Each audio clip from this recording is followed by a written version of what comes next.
evening, he leaves behind a wife and 2 young children. Army Sergeant Michael Lammerts gave his life for his country on his 3rd tour of duty. News 4's Lori Schultz spent time with his family today. Lori? Well, the reality is just starting to set in for the Army Sergeant's family. Tonight, they are gathered at his home in Amherst. That's where I spoke to his heartbroken mother, who wants you to remember him for his bravery and dedication. Something wasn't right.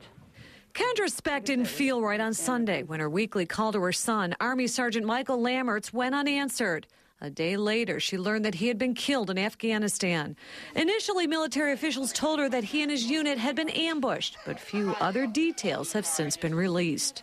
To me, Michael was a hero. I mean, he believed in what he was fighting for. He loved this country, and he was so proud of his guys. Lammerts was on his 3rd tour of the Middle East. Deployed twice to Iraq, his mom says that he was uneasy about going to Afghanistan, where he's been since the start of the year. He felt something was going to happen. It was just a feeling. He did not have a good feeling about going this time. I'm not saying anything on camera. For obvious reasons, Lammerts' grieving wife, Melissa, declined to talk on camera, but was gracious to share family photos with us. Many of their 2 children, Savannah and Michael. The family moved back to Western New York last fall after living in Louisiana. He was due home in June. And she's numb, like the rest of us. I mean, with myself, it finally started to sink in about 2, 3 o'clock this morning. His death also left a hole in his older brother's heart. They grew up together in Tonawanda.